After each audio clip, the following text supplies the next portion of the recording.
mashallah, look how many are in there working on this flower. Like they're having a grand old time. Subhanallah.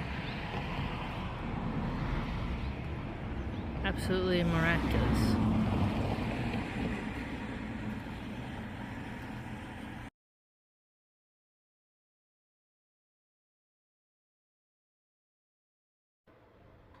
Assalamu alaikum rahmatullahi wa barakatuh. Hope you're doing well. So I came across these tweets on X/Twitter, and it hints at this deep female psychology, and it can be unnerving to some people when they come across it. And I can see this from both sides, from the female perspective obviously, and the male perspective, finding this very repugnant. And also from a third category, which is Allah subhanahu wa ta'ala did not reveal that women would get a version of having multiple men. There was a brother who responded to her and said that the huri, when you say hur, he was like giving an Arabic grammar lesson. It's a feminine singular, and it's not a word used for men. So that doesn't work. And then another angle is from the female perspective. Well, if Allah subhanahu wa ta'ala allows your desires to be fulfilled, that necessitates then that if you had that desire, it would be fulfilled.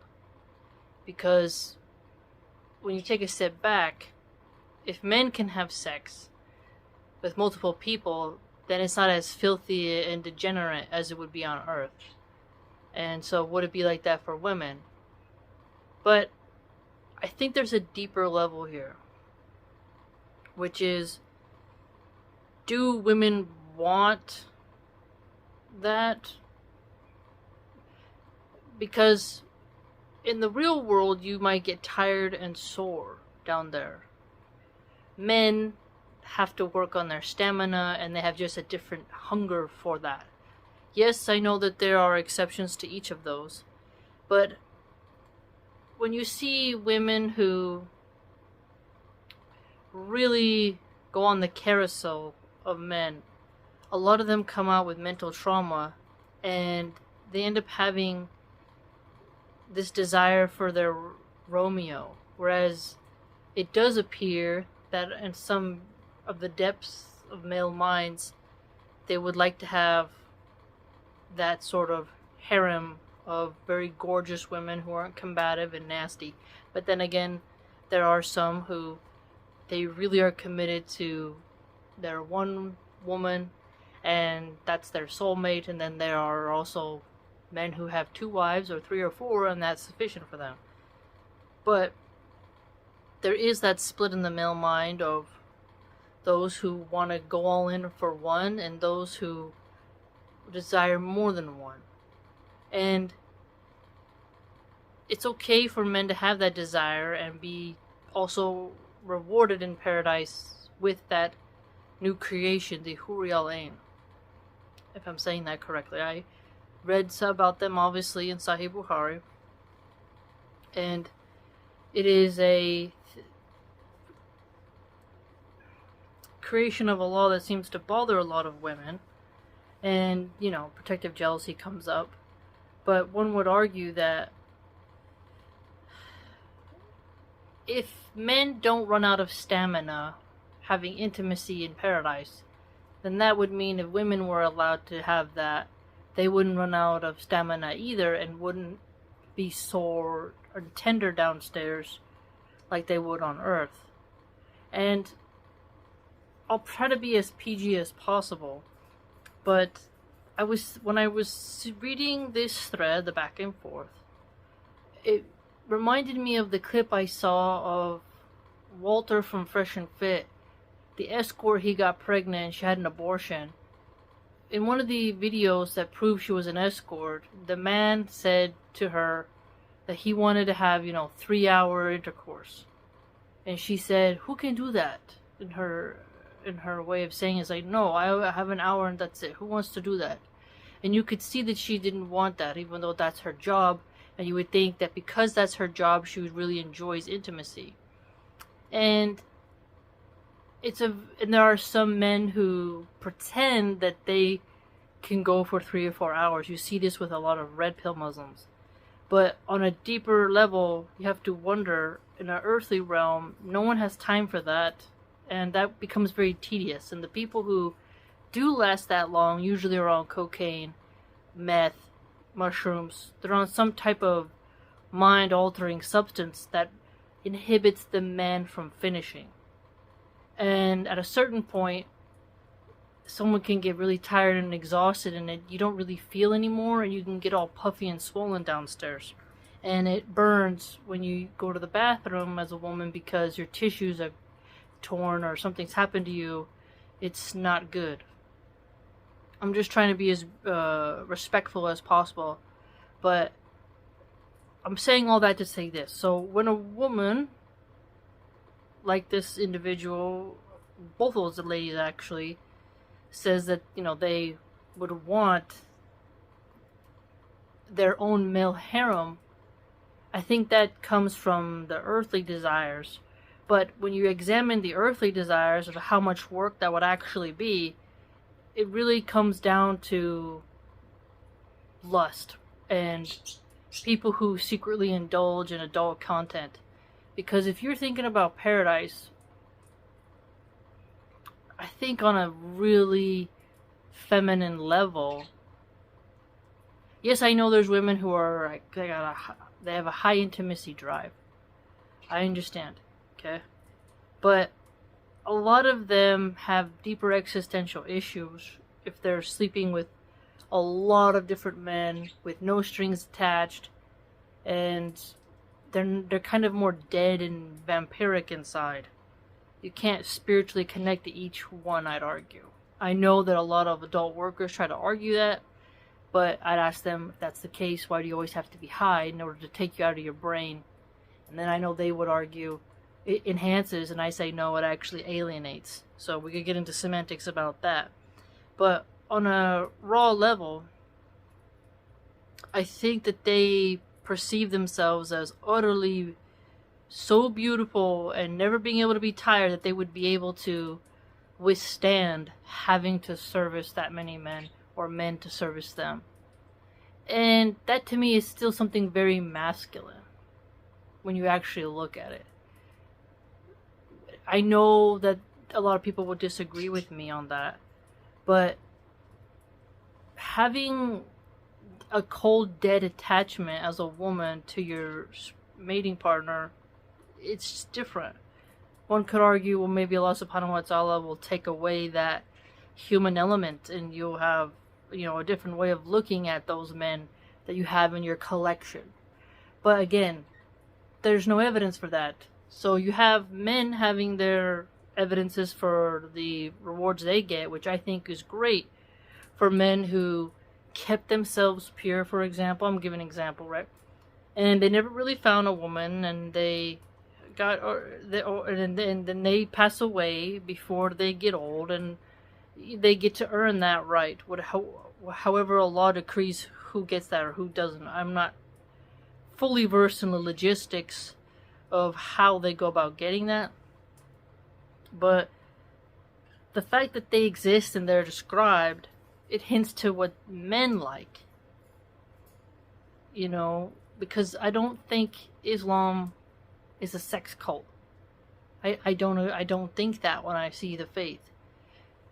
Now, when you think about, okay, you'll have some, like, if I said I have a Khabib, a Khal Drogo, and Jon Snow, like, at first you can think to yourself, oh, that would be kind of cool, and they're all enslaved to me, and they all obey me, and they only want me.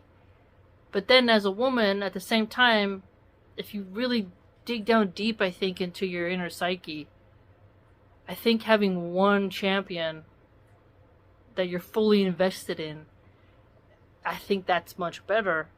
And men hovering around you like orbiters, constantly pawing at you as a woman, I don't think you'd really like that, because some of these women get irritated when their husband pinches their butt.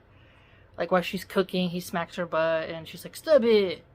How many women with their husbands now, they get irritated and don't even give intimacy to the husband they have now, let alone having multiple men who desire you in that way. It would become like a job. It would become extra. And like, for example, I know we're getting into really deep hypotheticals here, but I think it's important to really examine philosophically what these women are getting at and how men are responding to it, because it's not the first time that I've heard this. And so I think it's worth discussing. Like, for me, I would say, oh, I want a sushi buffet. This is kind of superficial, but what can I say? I'd be like, oh, a sushi buffet. There's some cute puppies. I got a bald eagle that, like, sits on my shoulder and never pecks out my eyes. And some Clydesdale horses. And my home has a really cool view of a high cliff and with vastness and depth. And I can see the galaxy. And I have very high walls. And, like, it would all be, like, architectural. And I would have this vast garden. And if I was, like, in my garden, and then you have, like, 6 men who are coming to bother you for intimacy. That is, like, horrible. Like, think about it. You're, like, playing with a puppy, and you're like, I'm having my latte. This is paradise. And then you look over, and then you just see these men with their folded arms waiting for you. I'd be like, bye-bye. Like, go away. Like, yeah. I don't know, man. This sounds like a burden. Because some of these women, if you tell them the hadiths about, okay, even if you're busy with the oven, you need to go to your husband. We know that's in Sahih Bukhari. And I believe we read it in Riyadh al-Salihin Volume 1. I posted it. Was it on my second channel, this one? Or I forgot where I posted it, but I did a little fancy post of that hadith. But, you know, where I put like space in the background? And those women will get very furious. And the hadith where the Huri Alain say that they like get mad at the woman and they say to her, like, he's only with you for a time and soon he's coming to us.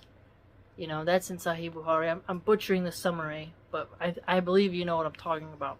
Just look up all the hadiths where the Huri Alain are mentioned and you're going to see it there. But they get very angry at the hadiths where men get Huri Alain, which fulfills their desires, and then they get also mad at the hadiths that command a wife while on earth to fulfill her husband's desires to the best of her ability.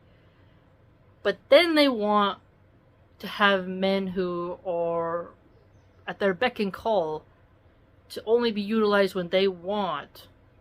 So they want the men to always their fake male version of a Huri Alain. They want that creation to always put out when they want and on their terms. But they don't want to do that. They didn't want to do that on earth for the actual husband they married. If you really start looking at it, it's like, what are we talking about here? You know? And I think if you actually interviewed women who are very introspective, or you had the right interviewer to talk to some women who claim to be hyper into intimacy, and they say, oh, why can't I have multiple husbands? Be like, do you want the chores that come along with that? Do you want the financial responsibility? Are you going 50-50, or do you expect all these men to take care of you? And, you know, how do you trust these men with the child of the other men? And how do you prevent jealousy? You see, like, if you just start peeling away the layers, you can see that, hey, you're not really claiming what you think you're claiming. You know what I mean? And so that line of reasoning that they would get their own version of the male Huris, it's baseless. And they take that, oh, well, we know we won't be sad in paradise and our deepest desires will be fulfilled. Therefore, the loophole is we can have multiple men. Now, that may be true, but the way the sister said that it probably wasn't revealed because of how men. She said this in a later threads as well, that they would apostatize, like they wouldn't join Islam if women were allowed to have multiple men in paradise, and they would actually treat women worse because of it. And so I think this hints at a feminist perspective about male abuse and their hatred of female sexuality. And there is that strangeness of the contradiction of men wanting the pure woman but then expecting her to behave in a way that is a bit out of the box in terms of her sensuality, which usually comes from a hypersexual woman. But, you know, we're getting into the weeds there. For example, Jeremy from The Quartering, he's an obese neckbeard who looks really unhealthy, and he shifted his content to mock really pretty women. Like, you know how they always, like, street interviews, there's a really beautiful dumb girl, and then he'll say, like, 10 seconds of, like, mocking her, calling her dumb, how she's worthless. Okay, so he does stuff like that. He started shifting. And he's condemning those women who have these standards for men and whatever. But then he posted the other day a woman who had made her OF content page for free. And he said, oh, she's out here saving the world, like fully lusting for her. And even the chick Lauren Southern made a comment, and then like they had a back and forth. But it's a prime example of men will hate on the women who create that content and mock them, but then turn around and consume the content, you know? So it's a weird world. And then men will say, oh, we'll sleep with them, but we won't marry them. But it's like, the woman they marry is married a guy who has a bad reputation for breaking women's hearts. And that's kind of creepy, and, you know, I think there's a limit. Like, if you're bragging like Myron from Fresh and Fit and like John Zerka, that you've had over, like, they say 1,000 women, at that point, it's like, you are like a dog that has been humped by all the dogs. At that point, you probably got into some weird twisted stuff.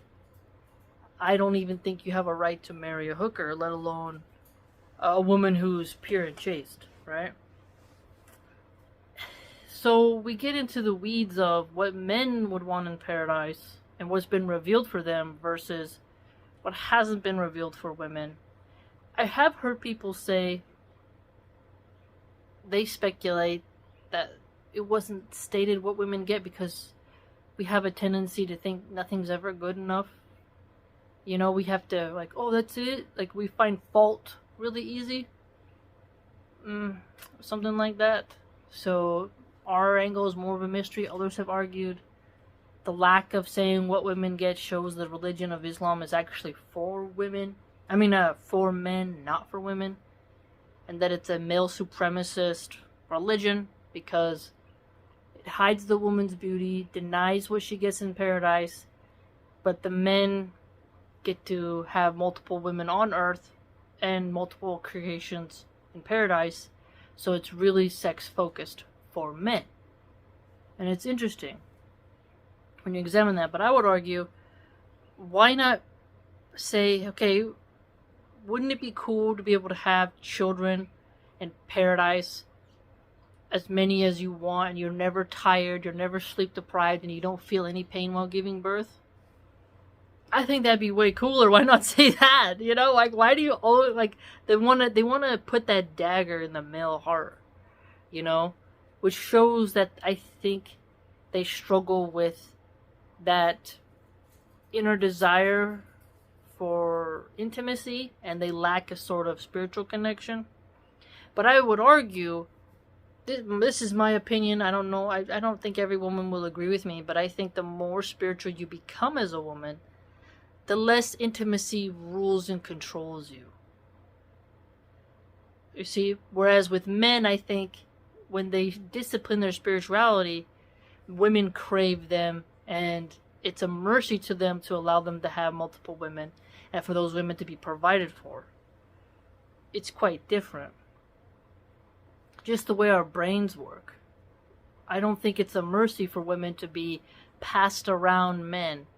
Whether she thinks whether she's jumping from man to man or they're passing her around, I just don't think either scenario benefits the woman.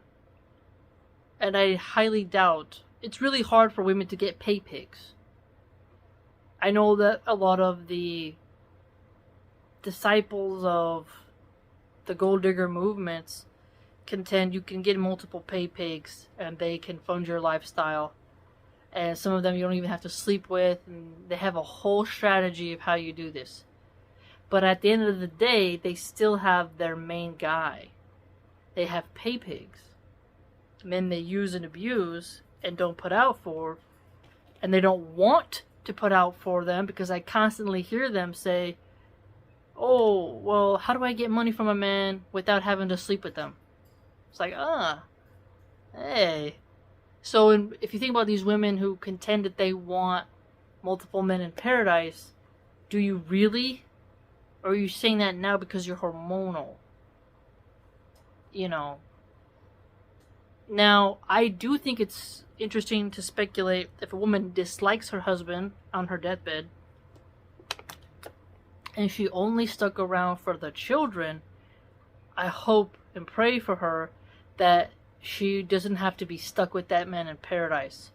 Not that she becomes like Allah subhanahu wa ta'ala takes out her memory of that pain and now she's stuck with him, because that sounds cruel in a way, but rather she has the autonomy to decide before her maker to plea and like I don't want to be with this man, and then Allah subhanahu wa ta'ala creates some type of perfect husband for her. That would be cool. But one husband, not an army. I remember Roseanne Barr in one of her shows, the Roseanne Show. She had an episode like that where she had these really like Hercules looking men, like but the classic kind where they have long hair and they have beautiful bodies, and one's cleaning her feet and they're like just lying around and like doting on her. You know, there are some women who have made media like that. But I just don't think it doesn't make sense to me. Because if that was true, then why would there be so many sexless marriages? You know? These women will buy plastic appendages and with batteries and stuff and go haywire, but with a living, breathing human, they don't want it. And they chose that man. And if it's really about desire and fulfilling desire, why can't you feel your desire with a living, breathing human more than you do with a plastic appendage? And then further, if you go even deeper, a lot of women have reported, even Chelsea Handler, the pure degenerate, made a comment years ago about how there was a report where women, after they finished doing all that stuff there, afterwards they would cry and feel really weird, and she said, oh, you must be doing it wrong if you're crying and feeling weird after. And this hints at something very interesting, that when a woman doesn't have a real man to reciprocate that love, energy, and connection, and she's just using a plastic appendage and imitating a man, how a man does with his hand, she becomes actually sadder. And so when you take a step back and really just go into like, why are you asking for that? What is your motivations? And then the other chick mentions how if you look at how your mother's being treated, she's not really that great. She's not happy, right? And why should she be stuck with that guy for eternity? And it's like, okay, I think that's a valid point, and I think that's why if you have hope in Allah and you did the right thing, you stuck it out as long as you could, right? You didn't get a divorce, but let's say the love faded, it fizzled out, and you married so that you wouldn't commit zina, and you stayed loyal even though you weren't happy, and when you die, you want Allah subhanahu wa ta'ala to replace him. I think that's totally valid. But then you wonder, okay, but if he wants her, and who wins? Whose desire wins? She doesn't want him. He wants her. Who wins? That's a good question. But we don't know. But it is interesting that maybe many husbands won't be sad when their wife decides to not be with him in paradise, because they'll have the Huri Alain and there won't be any resentment there.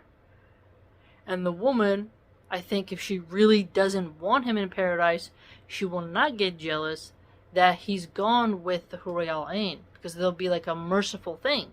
You know what I'm trying to say? Like, imagine you're married to a guy and you're like, oh, when I die, I just don't want him there. And then you guys, they're there wherever you are in paradise, however it is. Allah knows best. And you're like, please don't make me stay with him. And Allah sees that, grants it to you. And then you somehow see him with the Huri Alain. You wouldn't feel anything. And you'd be happy those creatures exist, because they can, make him satisfied, and you can go with your perfectly created, custom-made husband, right? But we do know, I believe, what I've heard Mufti Meg say in the past is that your imperfections will be fixed in paradise. You're not going to have hatred for your own body. And that if two people love each other, they're both going to be in a very beautiful form. So, there's that as well. There's so many wonderful angles to examine. But it is a tad bit hedonistic, in my argument, to push that into the Muslim community, because what you're doing there is you're pushing a rad femme fantasy. We can have satellite orbiter men who are beta pay pigs on Earth in our fantasies, and if we truly desire that, we'll get it in paradise. And it's, would you even be desirous of a man, like multiple men who are just standing around like that for you? I don't know. It just doesn't seem right. I think a lot of women have had bad relationships, and their husbands that they're with don't satisfy them, and so many women suffer with poor intimacy that their mind goes off into the forest, and then now instead of imagining one perfect man, they're imagining multiple. And this comes from women who make social media content about having a train ran on them. Adam 22, the filthy degenerate who passes around his wife,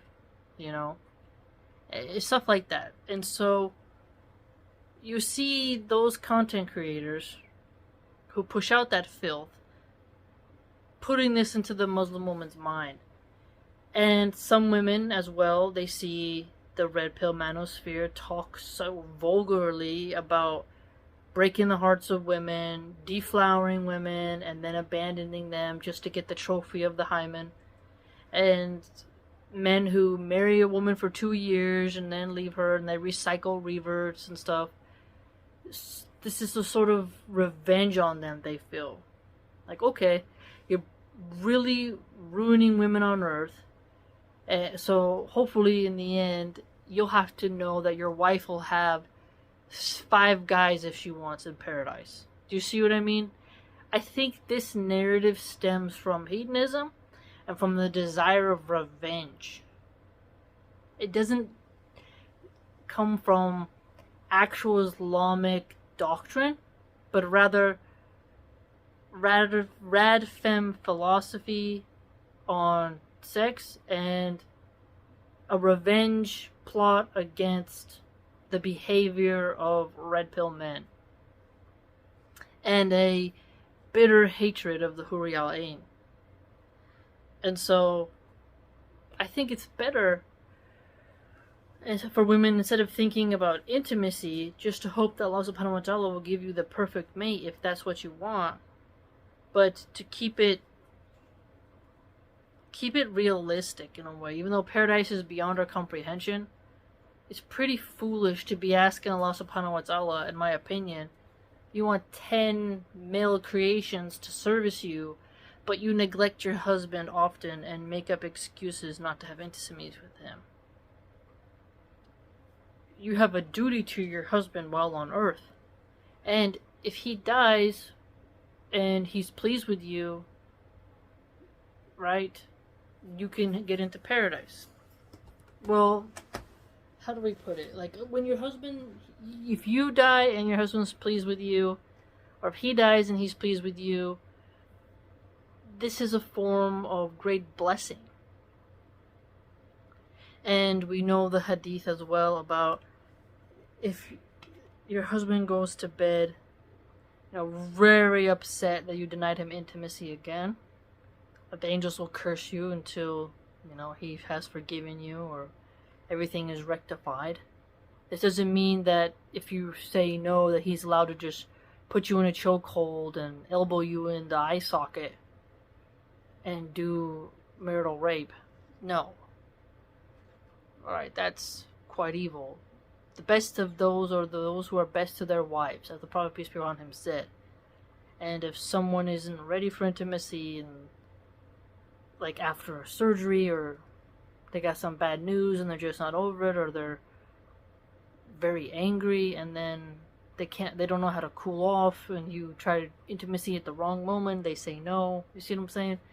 There's a lot of practical, reasonable reasons for when intimacy just isn't initiated at the right point, right? And you don't want to hurt somebody and frighten them and do coercion and intimidation, because that just makes the person want to file for divorce, because you have to have some romance and common courtesy and gentlemanliness in your marriage, regardless of BDSM, porn brain, red pill Muslim men, how they argue, right, for clicks and stuff.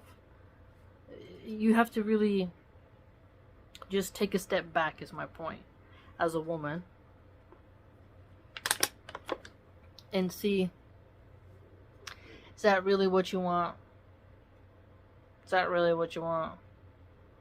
And I get it, some women think they want that because they never actually had to do that while on earth. But I think it would be smart for the women who claim they want that. I don't think they do. I think they're just trying to hurt the feelings of Muslim men, right? Play revenge games, mind games, trigger them, whatever. I think it would be good for these women to actually ask women who have to have intimacy with multiple men over and over for a living, how much they actually like that. I don't think that they would really like it, because the more you have to have intimacy with multiple men and navigate their different personalities, the more cold you have to be. It just doesn't really make a lot of sense. And in the end, look at the example of Destiny, the omni-liberal. He let his wife, Melinda, go around town, and he went around town with men and women. They were both really, really gross individuals. And she left him for someone who wasn't famous, didn't have as much money, and who was way more feminine looking. Like, this guy had no triceps whatsoever. No biceps at all. Always skipped leg day. I mean, could probably blow over in the wind. And he was very poshly femboy. She left him for that guy. So even though she was able to play the carousel, she still picked one and left the other and didn't keep both. You see what I'm saying? So these women who claim to want multiple men, they still end up clinging to one. But interestingly, men in Islam, they're supposed to treat each woman with great justice, and to not openly show favoritism in ways of making rivalry and tension in their home. Like, if you incline towards one, don't make it so, like, super obvious. You have to treat each one amicably and with honor. Like, you can't give, like, if the equality of days with them, and if she wants to give up some of her rights so that you can spend time with the other wife, okay, but if you gave one woman a Mercedes Benz because she's your favorite, but then you gave the other one a bus pass, well, you're kind of, and she didn't want to take the bus, well, now you're kind of showing your favoritism there. You see what I'm saying? So, men are called to really treat those women amicably, treat their wives really well. They have a different desire for intimacy. It's harder for them as well. I think a lot of women, if they pause for a second and you examine how men can go into a room filled with beautiful women and be totally overwhelmed. Whereas, honestly, as a woman, you can see some really handsome men, but there's always going to be one where you're like, oh, that one makes me nervous. How many handsome men women can just brush off and ignore because he's not their specific type? And I get that in this Muslim's brain, those male creations would be her type, so she would want them. But let us just examine how many women willingly stay with that man. Now, the elephant in the room is adultery, but is the adultery for emotional connections or sexual gratification? Or a mix of both? It's a very deep and compelling question. One would argue that the emotional romantic side is a reason why some women end up cheating. Like, a man can be super handsome, but if he treats you like garbage, he doesn't really talk to you, he doesn't make you feel like you have a high self-esteem, he's not ever kind, he's kind of cold, he's standoffish, he could care less about you, and your love is totally faded. He could be super handsome, but he's not having that connection there that you need. And then you go with someone who's less rich or even less, like, he's shorter, right? And then, but he makes you feel special, well, then you cling to him. You see? So, how many cases have we heard of the wealthy woman who has the high value man, but she ends up cheating with the pool boy? Well, the pool guy, I should say. The groundskeeper. It's quite common, you know. It's not just carnal desire, but they start talking, and women are talkers and they start making connections. Is there room enough in a woman's heart to emotionally be super attached to men? I don't know. What we do see is women, they sleep around when they're high, when they're drunk, and they say, oh, I don't have an attachment to him though. And it's like, okay. But then they always end up falling for one. And it's just fascinating when you look at the reasoning behind such a desire. To me, it speaks more of the inner nafs rather than our purpose as women, you know? I would feel quite awkward to be pregnant and then having like a third husband there just standing there looking at me. And I wouldn't trust any man to look after my baby. You see what I'm saying? Like, he's a threat. Some of these women don't understand that. If a father can commit atrocities against his daughter, plenty of your, like, the second stepdad, third, fourth stepdad, they are a risk to the child. They could do horrendous actions to the child because it's not theirs. They don't have that spiritual bond. Yeah, there's a common core of human decency, and you would hope that they would have it, but they don't have the same care for the child because it isn't theirs. They may just treat all children good because they want to be a good person, but any man who would accept to be in the second, third, and fourth position as he's living in the same house as you and hearing your first husband have his way, he doesn't really have very much honor, and he wouldn't be a man worth following, and he would be wasting his vitality. It just wouldn't make sense. Men go on their mission and conquer, and women, you nest and make things beautiful and comfortable and allow yourself to be posh, and it's fascinating when you just see it. But it also comes from, I think, the occultists, because the occultists, they really focus on women having like hypersexual demonic energy in order to manipulate men. So they feel they have to evoke this sort of hypersexual persona in order to do sex magic on men, but that doesn't work forever because they lose their looks, and once those witches start losing their looks, they start destroying the younger females, and they just have this sort of inner self-hatred, and then they start to reject men for being young, handsome, and pursuing the pretty young, naive girl.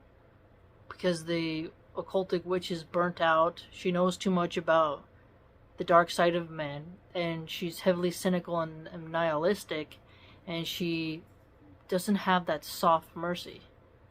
Yes, there's the casual, high-class, bougie woman who had too many escapades, and she sips her wine and has her brie cheese and talks about her adventures and escapades.